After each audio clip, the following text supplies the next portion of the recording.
Hi. Good afternoon, members. We have formed a quorum. It is also time to start. I think you all know that Mr. Chow Chi-lok, student of the Hong Kong UST, unfortunately passed away. I suggest that we stand up and observe 3 minutes silence to mourn for his death.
Members, we can start.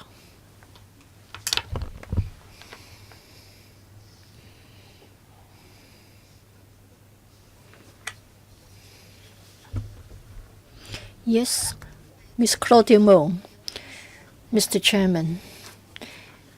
I'm trying to ask a question on behalf of members of the public in relation to the passing away of Mr. Chow. While we don't know the reason and the truth, what can the LegCo do? Can we instruct any organization to come up with a formal coroner's inquest, or must we go back to the LegCo meeting chaired by the President, Mr. Andrew Leung? Ms. Mo, I've only got the function and power to preside over this House Committee meeting. I'm sure we can refer your point to the President, and you may also want to ask an urgent question about the said passing away of Mr. Chow. Well, Andrew Leung never approved. He did, then I'll try. One other member raised his hand to raise a point of order, but I can't recall who that was. If not, then let me deal with the letters sent in by members.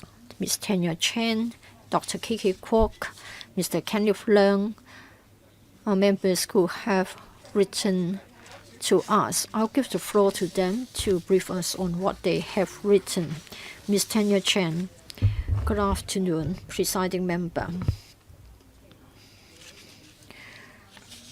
You may say that I'm actually repeating the question I asked last time, but then there is a difference. I have carried out extensive research. Last time, the Secretariat gave a comprehensive reply, but still I would like to have it put on record. Last time, I asked a question, and then I followed that up with a simple and brief research. I'm mainly talking about whether the Secretary General should be present at our election. Well, I've just read the reply. It has just been tabled. Well, it is said that the regular meetings of the House Committee would prepare for the upcoming electoral meetings as well as matters referred to the House Committee. The Secretary General attends the meetings to provide support. As to the special meetings of the House Committee, only staff members supporting the House Committee would attend. The SG need not attend. Now, presiding member, I know we are having a special meeting. Well, in fact, this special meeting is a continuation of the last item on the agenda of our first meeting. We have carried out some research concerning House Committee meetings. Well, for the House Committee meetings after the first electoral meeting,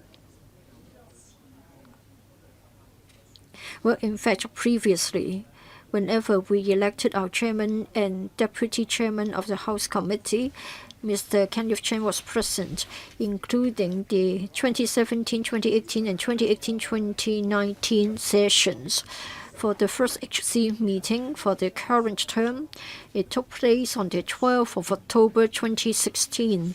I think you would recall that after the oath-taking ceremony of the LC, we had the HC meeting, and I think you can refer to the Hansas. And then the meeting took place from 11 a.m.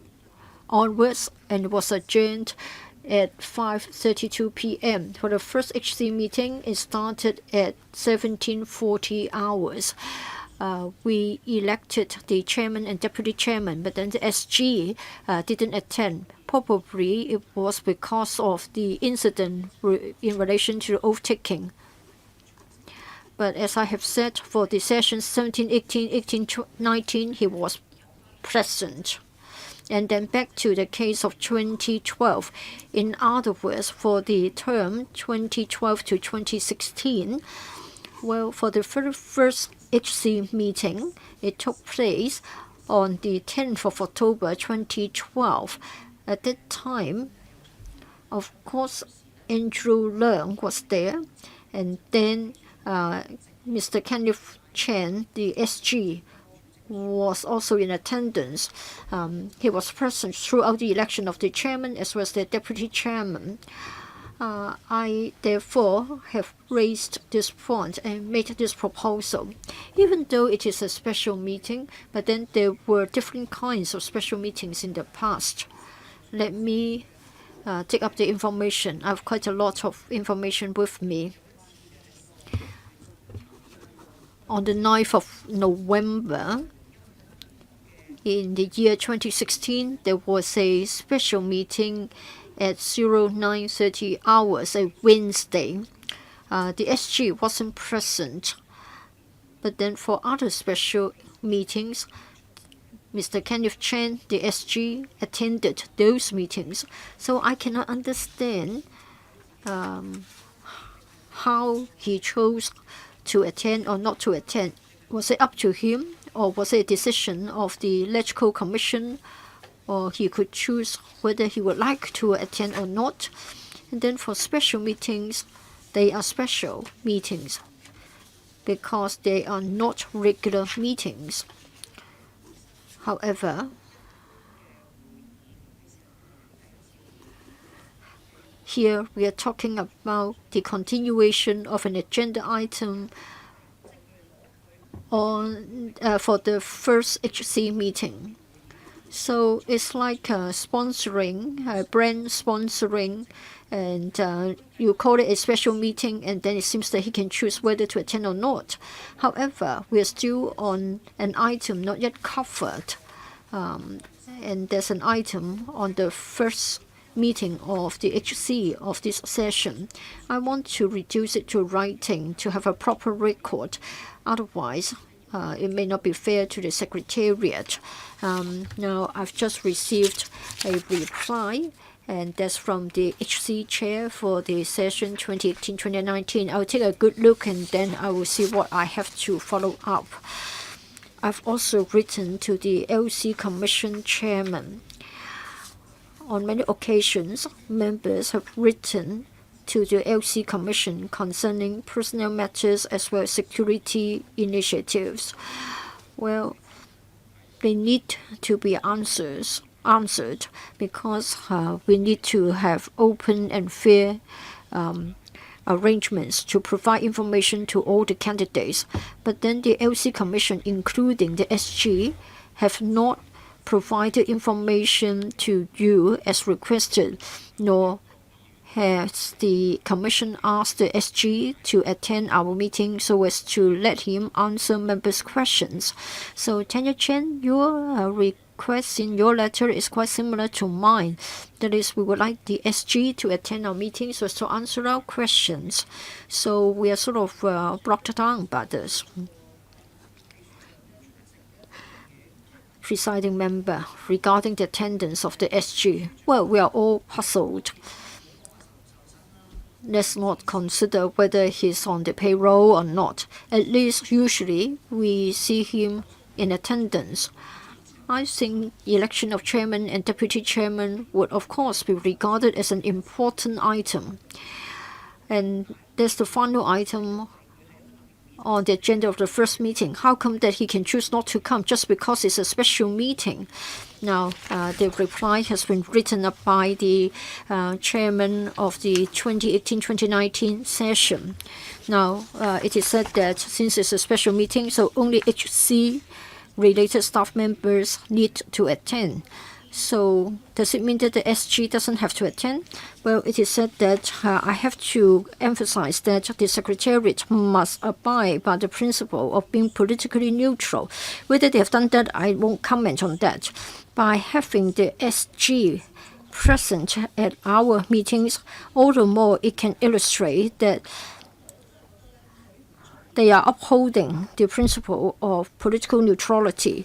On the contrary, his absence shows that he is not upholding the principle of political neutrality.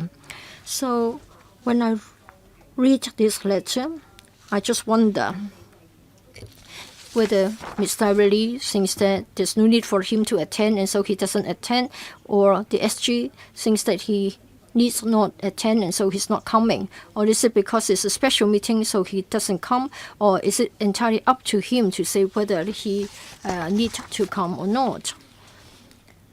I'm not sure if Ms. Lee would like to add to the letter. On my part, I don't know why it is said that his attendance would be against the principle of political neutrality. Now, two other members have written in. I'll give the floor to them. KK Kwok and then Kenneth Leung. Thank you, Chair. Thank you, Presiding Member. Well, let me go to my letter. 2 days ago, that is at the electrical meeting held on the 6th of November. Mr. Andrew Leung was the president presiding over the meeting. The first member to ask a question was Mr. Andrew Wen, the second Ms. Tanya Chen, the third one Mr.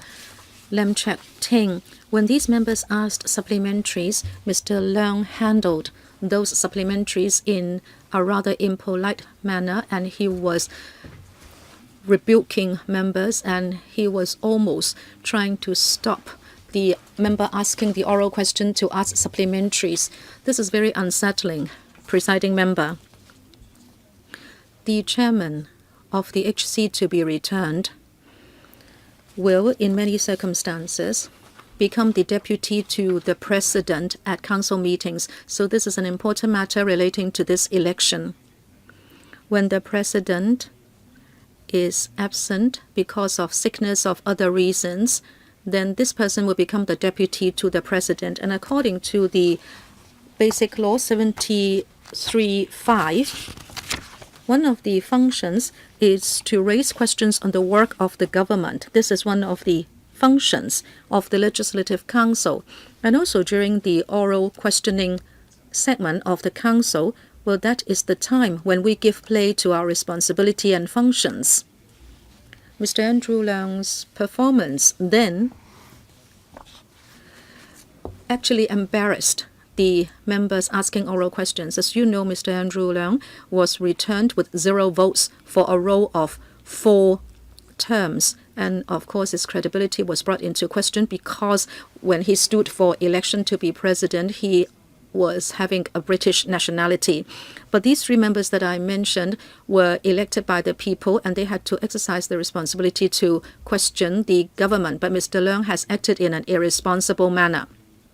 Therefore, I'd like to have a discussion of this, and I would also like the SG to be in attendance. The SG should be here to furnish information, and the Secretariat should also furnish information to us as to whether there are guidelines or advice for the President of the Council, so that when he presides over meetings of the Council, members asking oral questions should be able to have enough time to ask supplementaries. If I may refer to Article 72 of the Basic Law, and that is the functions of the President. There are 6 items: to preside over meetings, to decide on the agenda, giving priority to government bills for inclusion in the agenda, to decide on the time of meetings, to call special sessions during their recess, to call emergency sessions on the request of the Chief Executive, and to exercise other powers and functions as prescribed in the Rules of Procedure of the Legislative Council. None of these empower him to block members' supplementaries in an unreasonable manner. This is a very important constitutional issue. I hope that later on, those members could speak about the situation on Wednesday. Chairman, as members, we are duty-bound to ask supplementaries on matters of public concern. This time around, 3 members asked oral questions which had to do with matters of concern relating to the last 5 months, including the police reprimanding public officials openly and also expressing their political views, controversies with regard to San Oak Ling Detention or Holding Center, and also the attack at MTR on the 21st of July. But the administration has not been forthcoming in its answers, and therefore the public are very unsettled. At this crunch time, the president of the meeting did not assist members in requiring officials attending to give answers. However, he was actually standing in the way of members. How come the president of the meeting is seen to be warding off questions from members on behalf of officials? How come he did not give enough time for members to ask supplementaries so that more information could be sought so that we could get to the bottom of the matters? If this is what he is doing, then officials attending meetings can be perfunctory in their attitude, because the president is not discharging the functions and responsibilities under the Basic Law. He is covering up for officials so officials could brush aside members' questions and that they could act in a less than serious manner. And this affects the function of the Legislative Council. We have a division of powers, and the legislature should monitor the workings of the executive. And one of the ways to do it is by questioning officials.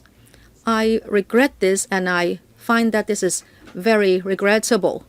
And I'm talking about what happened on November 6th, that is 2 days ago. So if possible, if there is an opportunity to do so, well, I can see that Mr. Kenneth Chan again has hidden himself today. Ms. Tanya Chan commented on this at length, and I won't repeat what she said, but then his performance is most unsatisfactory. I hope other members of the Legislative Secretariat present can act on behalf of this SG who is not discharging his function, or he may be hiding away or being lazy, and to discharge functions on his behalf. And that is whether it is the president or the deputy to the president at the council, meaning the chairman of the HC. I'd like to ask whether there are guidelines and advice as to the functions and responsibilities of the president. If not, I will seriously request that to be done, because some people are not self-conscious. They do not know how to defend the functions of the Legislative Council, so we should tell him exactly what he should do. No matter how big his mouth is, you need to tell him what he should do. You need to tell him he should do a good job and defend the functions of the Legislative Council as described in BL 73(5). If he doesn't know it, print it out, underline it for him, put it in front of him on his desk, and tell him to remember this, that members can raise questions on the work of the government. And this is regulated by the basic law. He should not pretend that he has forgotten about it.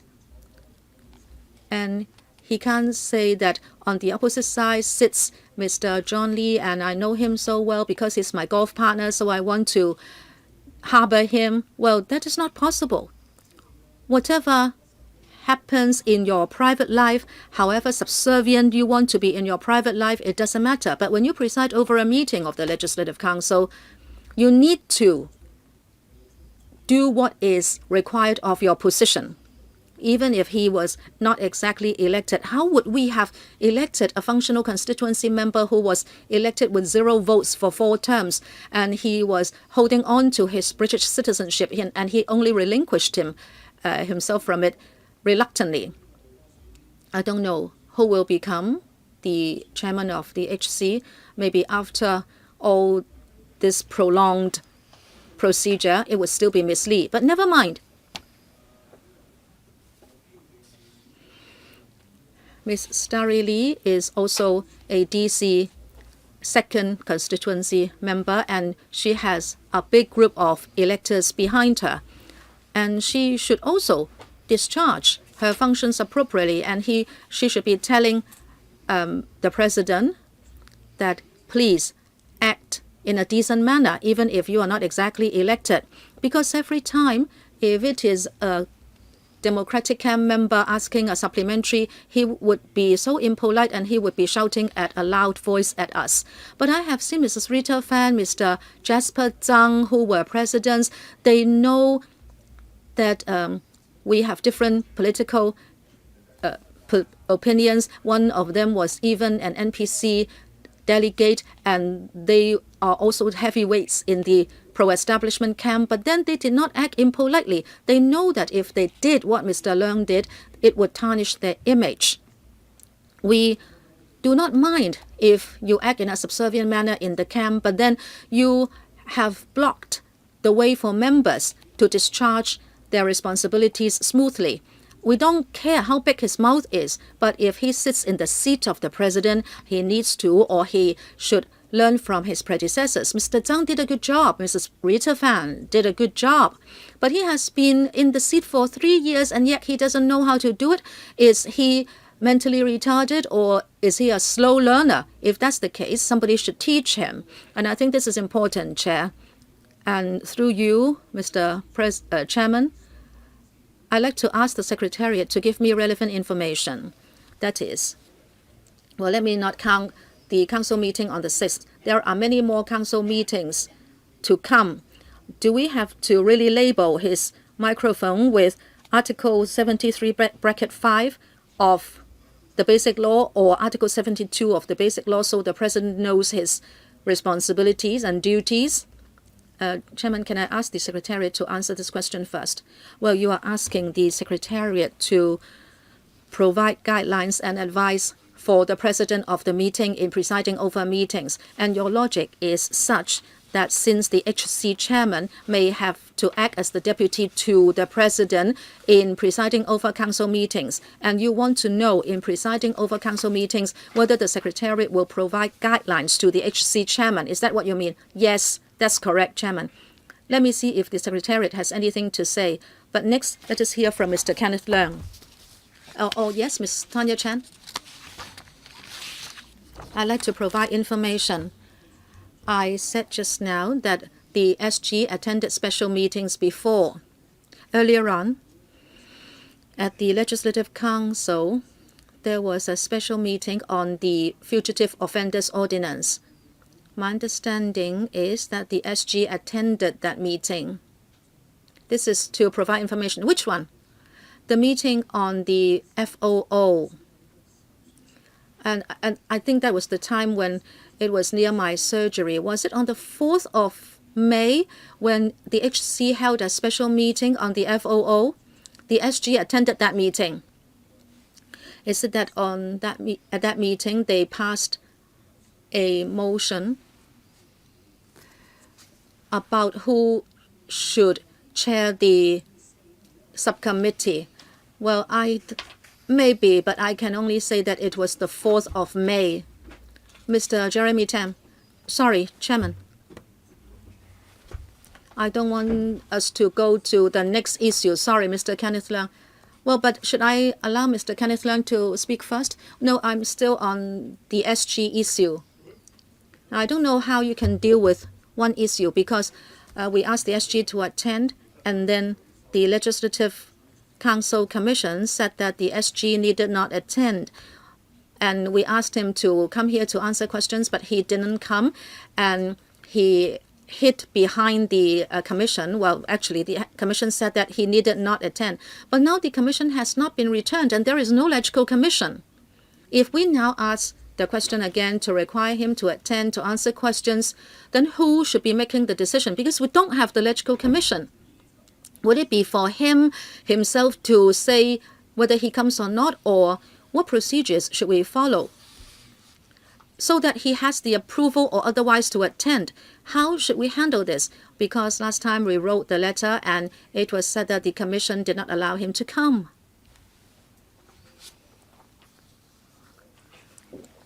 When a reply was given to my letter, it was said that the president or the chairman of the Electoral Commission directed that reply, but then it was not said that the Electoral Commission was consulted. And of course, you are correct. Right now, there is no Electoral Commission. But last time, the legal advisor said that at this present stage, the Electoral Commission cannot make decisions, but in terms of clerical or administrative duties, they can continue to exercise the function like circulation of papers or providing information, when I think that can be subsumed under the discretion to carry out administrative duties. So it is only up to the chairman to say something. Well, the chairman of the Electoral Commission cannot make decisions on behalf of the commission because a quorum will be required. Well, I find this very strange because at the council meeting now we have breaks and meal times. This is because the HC has not returned a chairman and a deputy chairman. And the logic is that the HC chairman is still Ms. Starry Lee. It is just that her term will end only when a new chairman is elected, and that is why she is still receiving the stipend. Well, but then in the process, she cannot make new decisions. Well, this is exactly why she cannot take the seat and become deputy to the president of the council. Is that right? That is my understanding. Ms. Tina Chen, further information.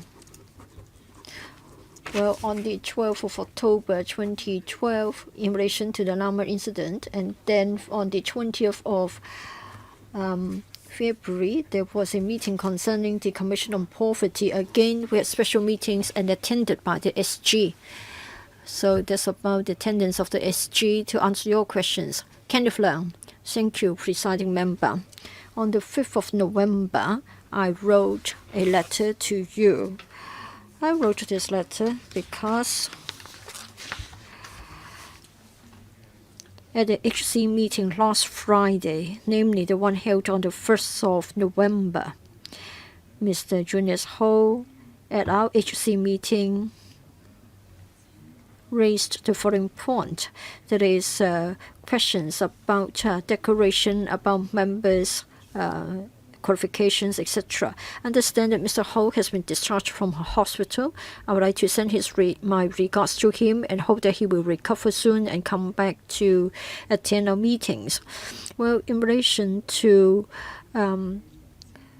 asking questions concerning the declaration of their background and their qualifications, etc., I think it's a serious matter. Dr. Kiki Kwok referred to the nationality of our incumbent president, namely Mr. Andrew Leung. Let me go back to Article 71 of the Basic Law. The HC chair from time to time would deputize for the president. And in fact, Article 72 says the president of the LC shall exercise the following powers and functions. First, to preside over meetings. It must be LC meetings. And then Article 71 says the president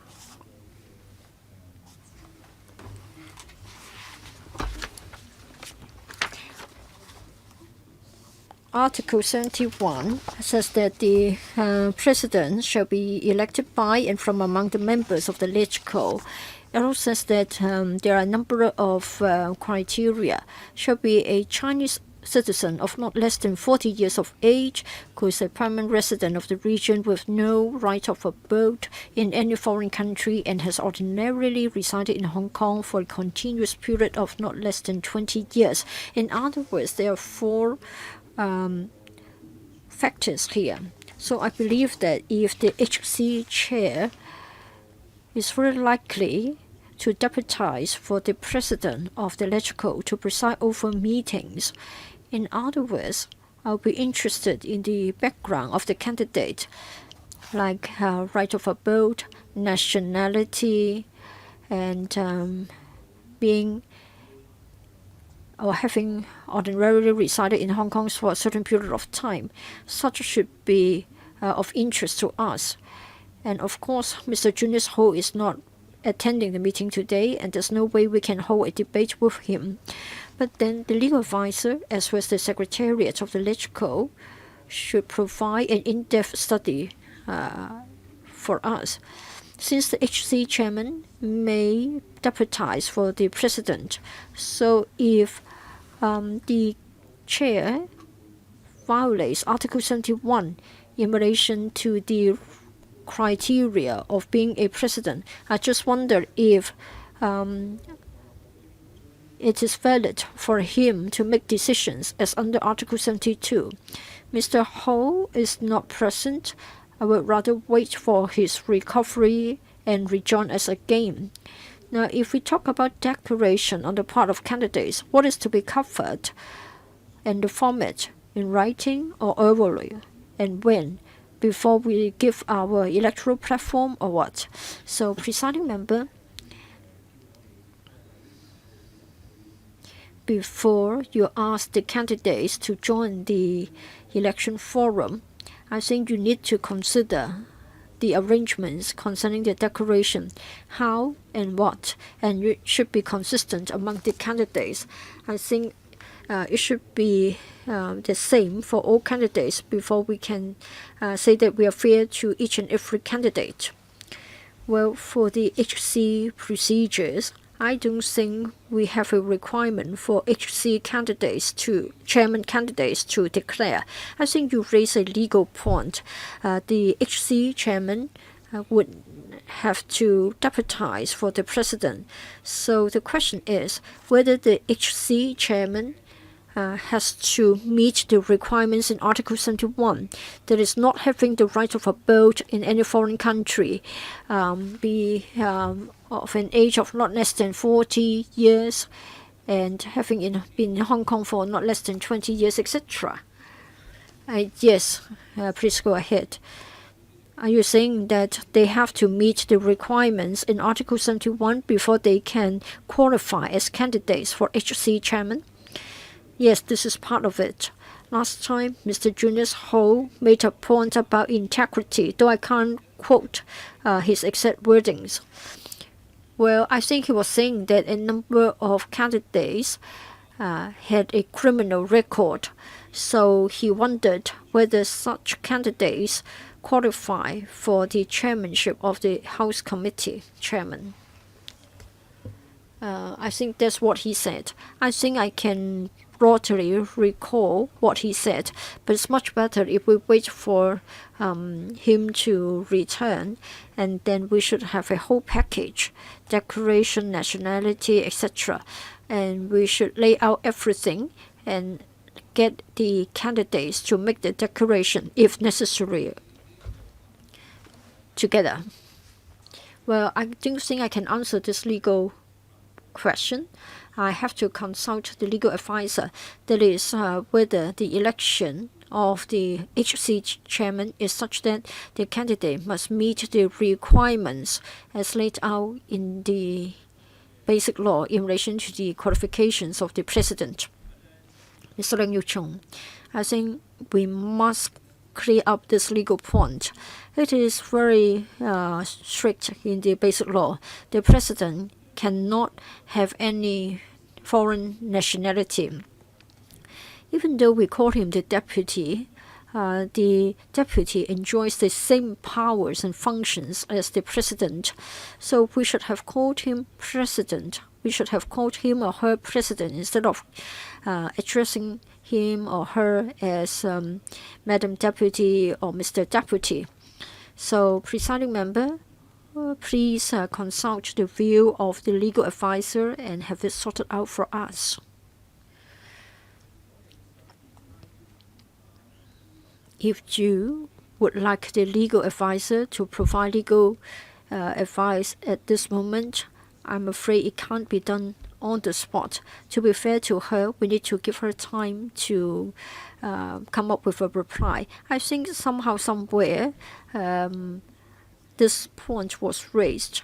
When I ran for the post of the deputy chairman of the HC, I had not reached the age of 40.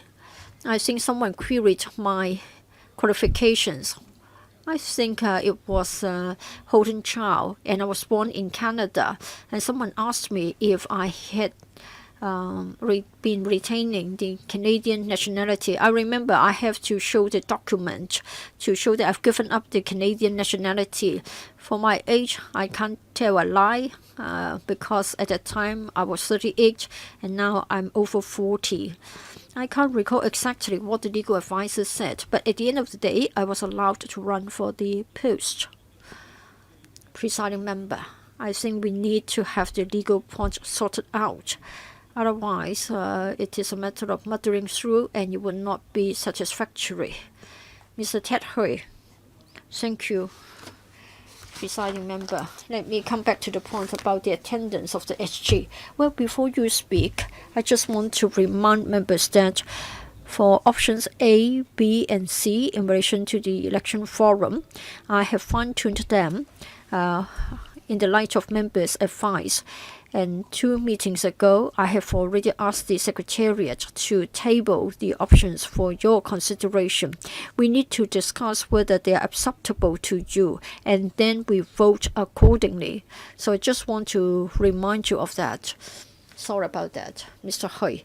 Yes, I want to comment on the attendance of the SG, and I have one point to make. Many members have said that it is most unreasonable for the SG to refuse to come. Well, we have had so many meetings and we have been dwelling on this matter for a long time. I think we're in a deadlock. I'm one of the candidates. Like many other candidates, we are very concerned about the information to be provided by the SG, like the security measures, G4, police, facilities of the LC complex, etc. And soon we are going to have an election forum, and it will be a substantive debate. It is only when the SG provides the facts to us, then can we have a basis to develop our arguments. Otherwise, the debate would just be a talk shop and it will be meaningless. Moreover, it is a matter of right to information. The facilities of the LC complex, as well as the security services and policies of the LC, are paid by the taxpayers. I don't know why he can choose to come or not to come.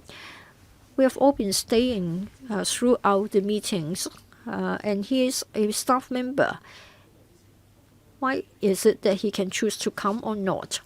And then it is said that it's a matter of upholding the principle of political neutrality. And then it is said that he hasn't got the permission from the LC Commission. But then we haven't got the LC Commission. So it must be that either Andrew Leung or Starry Lee did not permit him to come. Now, if the pro-establishment camp asked him not to come, then isn't it a violation of political neutrality? We want to ask questions. I think he should provide the facts to us. And then that's what I call political neutrality. Now let me come back to my proposal. For us to beat around the bush, it would be meaningless. So as a candidate, I will make this suggestion. For this electoral process, in the absence of further information from the SG, we should not continue. Otherwise, even though we are tackling critical issues, we are not sure whether we have got a factual basis to develop our arguments. So I suggest that you suspend the meeting or adjourn the meeting, wait for the SG to attend, and then we have got substance to back up our arguments, and then we move into the electoral process. Mr. Horace Chang, you raised your hand. Yes, let me give a reply. A few members or a few candidates asked for the attendance of the SG. This is because they believe that there is an item which is of great importance, or they expect that in the upcoming election forum, they need a sound basis to give answers to questions asked. Nobody knows what questions will be put to the candidates.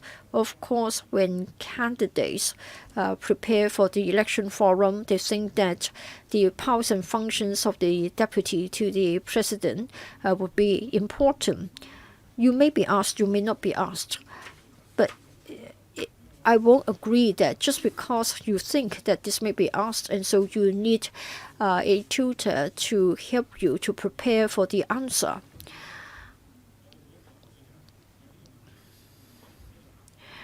Well, you are implying that we need to get a tutor to give us the information so that everybody would have the same information at the same starting line. But then candidates are different. Some are cleverer, others are not. And then you can also choose, and we choose who's the best candidate. It's wrong to assume that we have to make sure that all the candidates are at the same level. It is an election. You are using the LegCo as a training ground. Therefore, Mr. Kwok, well, we're drawing on the attendance of the SG. He comes to act like a tutor, to give tutorial classes, to enhance the knowledge of the candidates. This is unacceptable. Well, Mr. Kwok, I don't think the information sought has anything to do with your chairing of the meeting or the presiding over the meeting. If a visitor walks in to observe our meeting, he would not say that you are presiding over the election of the chairman. It's like we are having a talk shop, having a chit-chat. So please come back to the agenda. Thank you, Mr. Horace Chang, for your view. I'd just like to allow the information to be open, fair, and in a balanced manner so that all candidates and participants will know of it. Because the HC chairman has a few functions. As members said, He is the deputy chairman, the ex officio deputy chairman of the Electoral Commission, and he will also deputize the president of the council. That is why members are not asking the SG to give a tuition lesson, but you can look at it this way. It is hoped that the Electoral Commission and the SG can provide relevant information so that there is equity in information.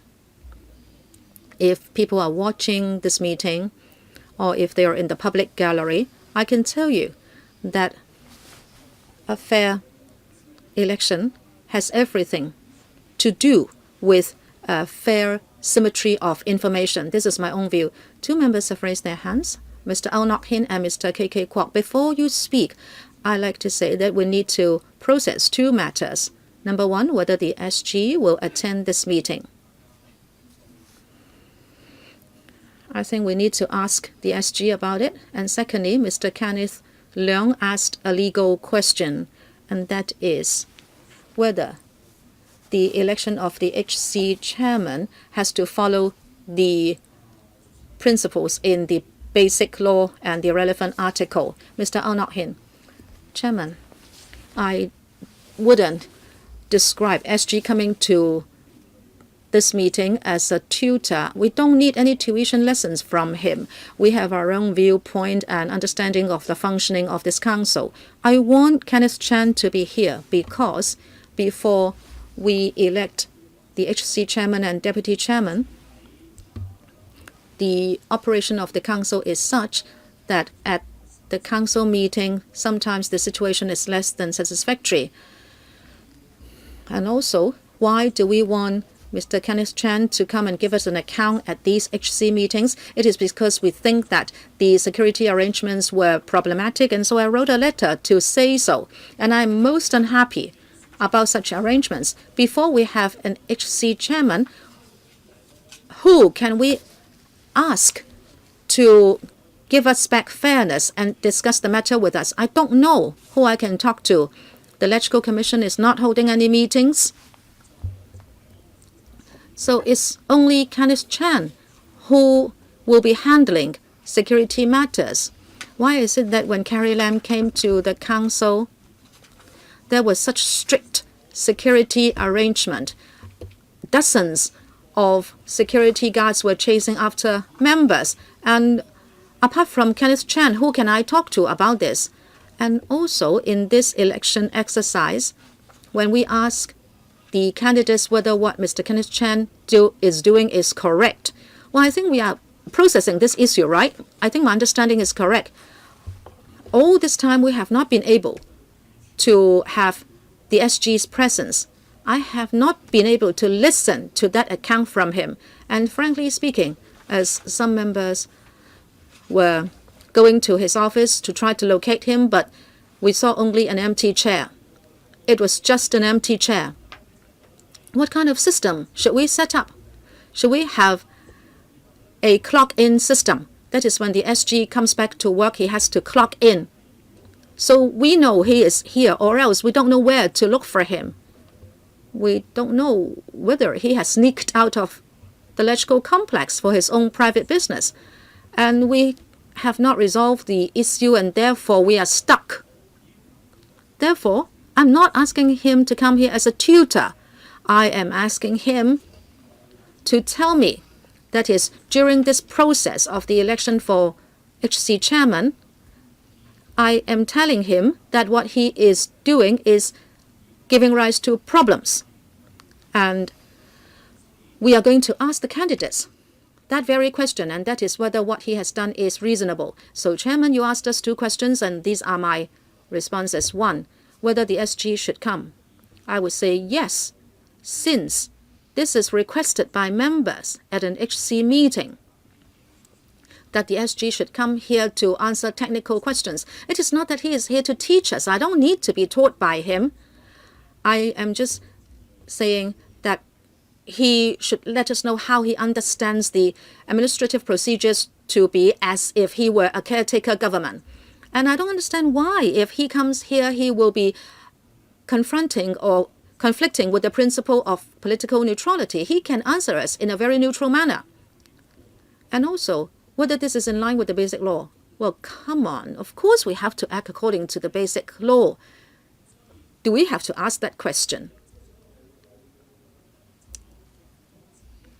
Mr. Kenneth Chan has refused to come a few times, and therefore we are stuck and we are not resolving the issues plaguing this meeting. I think that's clear. Dr. K.K. Kwok, second round. Chairman, I beg to differ from Mr. Horace Chung. To him, Kenneth Chan may be a tutor, but to us, he is just a missing person or a staff member who refuses to work. Constitutionally, he serves all members of LegCo, and he should stick to his position faithfully. But if you look at the performance of Kenneth Chan, the SG, I think many people think that he is not up to the mark. He has the responsibility to provide sufficient information for the HC election exercise so that candidates and also voting members know exactly what is going on. We are electing the HC chairman. He or she is an ex-officio member of the Electoral Commission, in fact, the deputy chairman. And as I said in my letter, on many occasions, he or she would have to deputize the chairman at council meetings. And all this is what the basic law tells us to do. The basic law states all the functions and responsibilities of the council. And as the SG, Kenneth Chan is duty-bound to be here. He is paid. When some members say that it is just reasonable for him not to attend, well, he is not here to give us any tuition. He should be here to be taught. We need to teach him so much. Some members are belittling themselves. That's what you choose to do. You are not distinguishing who is the host and who is the person serving us. Kenneth Chan should be serving us so that we can have smooth functioning of the council. We are not begging him. Outrageous. It is members such as these that SG Kenneth Chan can refuse to listen to members because you are harboring him, and he is earning millions of dollars every year, but he doesn't have to work, he doesn't have to attend meetings. That's all. First, we will ask the SG whether he is going to attend, and then we will ask the legal advisor to come and answer the legal question raised by Mr. Kenneth Leung. I will suspend the meeting, and I'll see how much time is needed before we resume the meeting. We'll see whether Kenneth Chan and the legal advisor will come, so meeting is suspended.